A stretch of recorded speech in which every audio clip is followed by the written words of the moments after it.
Hi guys and girls, I'm Obsidian Ant and welcome to Exploring Elite Dangerous episode 40.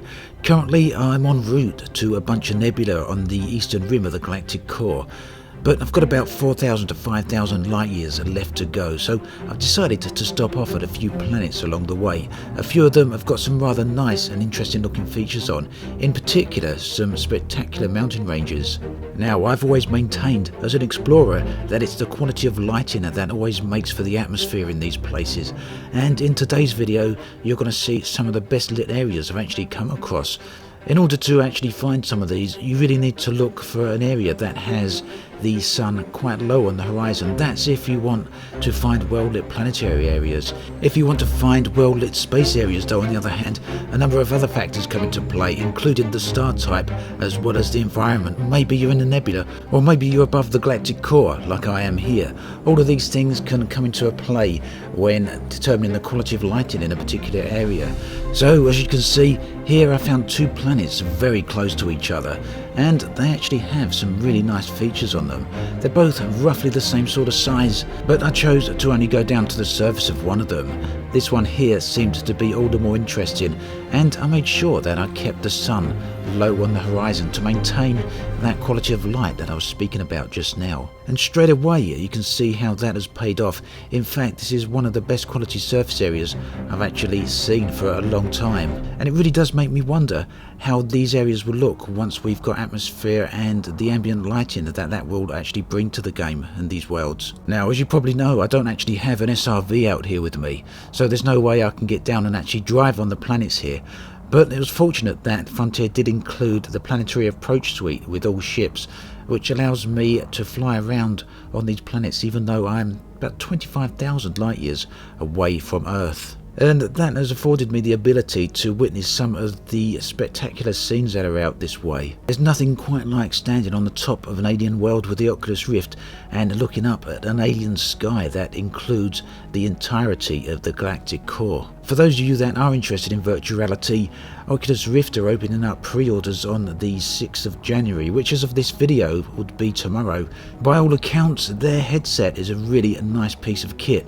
Now, I haven't actually been able to try it myself, but I have tried the HTC Vive, which has similar specs. I do have an Oculus Rift DK2 myself, and I tried out the HTC Vive at EGX with Elite Dangerous, and I've got to say the new headsets are significantly better than the dev kit version of the Oculus Rift. And in all the things I've actually tried out in VR, flying over alien worlds like this is just unparalleled. There's nothing quite like it. So if you do get a chance, and if you're considering it, I don't think you'd be disappointed. Of course, that does depend on the price that Oculus set their headset at. We'll find that out pretty soon, I guess. Although personally, I think I will probably be holding out for the HTC Vive. Since the previous Exploring Elite Dangerous video, I haven't actually bothered looking for any more points of interest. Now, they do exist out here, yes, tens of thousands of light years away from home. You still get crashed ships and things like that, but without the SRV I can't actually get to them. And I haven't come across anything that could potentially indicate that the lost colonies and the generation ships are out this way at the moment. Very much looking forward to the first reports of players making those sorts of discoveries. Don't know if it's going to be soon or a bit further into the future, but hopefully it won't be too much longer. I've had quite a few people actually asking me how much credits I'm expecting to make from selling the discovery data I've got out here. I'm not expecting it to be all that high, to be honest. I don't do all that many detailed surface scans, and whilst I do a discovery blast of every system I enter, I quite rarely actually go up close to do a detailed surface scan. Now, that was a high metal content planet I just passed. I did do a detailed scan of that, and I nearly always do a detailed scan of any water worlds, Earth-likes or ammonia planets I find. And on occasion I will stop by the more interesting looking gas giant and do a detailed scan of that. Here I'm on a moon situated on the dark side of the gas giant that we just saw. Now, the gas giant is hanging there on the horizon, and it's eclipsed the sun, giving us a very nice view of its atmosphere. This is something I really want to see from an Earth-like. They have those lovely pink sunrises, and seeing that up close from the surface of a moon would be quite a nice treat. And here is the surface of the same moon, this time as it's orbited around to the day side of the gas giant. Now, planets and moons aren't the only things out here to scan. There are, of course, stars. And as we know, most stars aren't particularly all that valuable in terms of credits to scan. And that's why I generally don't do it. But on the way back from the galactic core, or indeed in the way into the galactic core, explorers often come across what they class as a neutron run. That is where you get a bunch of neutron stars, one after the other, and these are quite valuable stars to scan. Now, you do have to be a bit careful when you come out of warp here, because it's one of the most risky times for an explorer. If you're not paying attention, and if you haven't zeroed your throttle, there's a good chance you will crash into the exclusion zone of the neutron star, and that will overheat your ship, and it can even cause damage when you then try and escape. You do that too many times and you're probably going to end up with a cracked canopy or something like that. And it's for those reasons that you can see my hull is currently on 91%. I've done it a couple of times so far and taken a little bit of heat damage. Systems with neutron stars in can still be pretty interesting places. Just because the star itself is very small, it doesn't mean that they don't have much going on inside the system along with them. Here you can see there's a bunch of gas giants and a very large star actually orbiting the small neutron star here. Now, neutron stars are able to do that. They do have quite a lot of gravity because they have extremely dense mass. Neutron stars aren't the only valuable stars out this way though. You can also come across white dwarfs like the one I've just found here, and you can also get a good run of them one after the other. You also have to be quite careful of these as well, because when you come out of warp you do come out very close to them, and if you've got your acceleration up, your throttle up, you'll just go crashing straight into it, just as you will with the neutron stars. And the same is true for the black holes as well.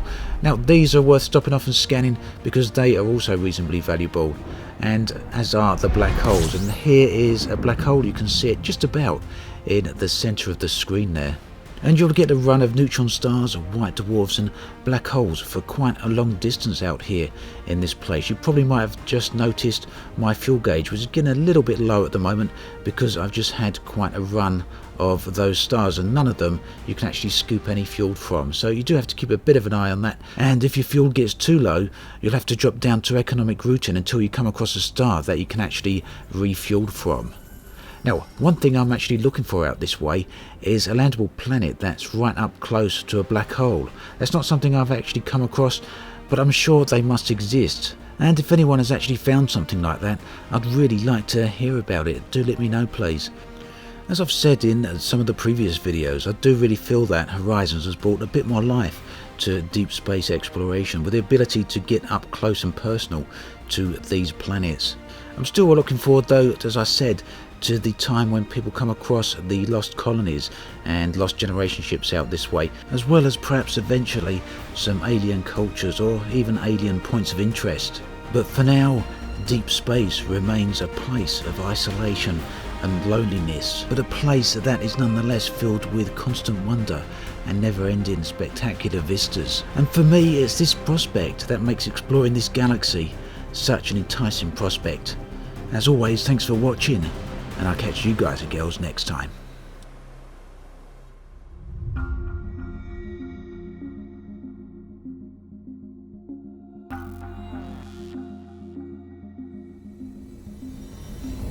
Hi guys and girls, I'm Obsidian Ant and welcome to Exploring Elite Dangerous episode 39. I'm right out here, as you know, on the opposite side of the galactic core, and I'm trying out a few planetary landings here. This is a high metal content world, a very good place for picking up resources for synthesis in order to power both your ship and your SRV. Now, I'm not doing it just yet, but in short order I will be wanting to pick up some synthesis items so I can boost my FSD jump drive and hopefully get back home to Earth that much faster. It may also help me get to those systems that are normally hard to reach, or perhaps even impossible to reach under normal circumstances. Here is a point of interest.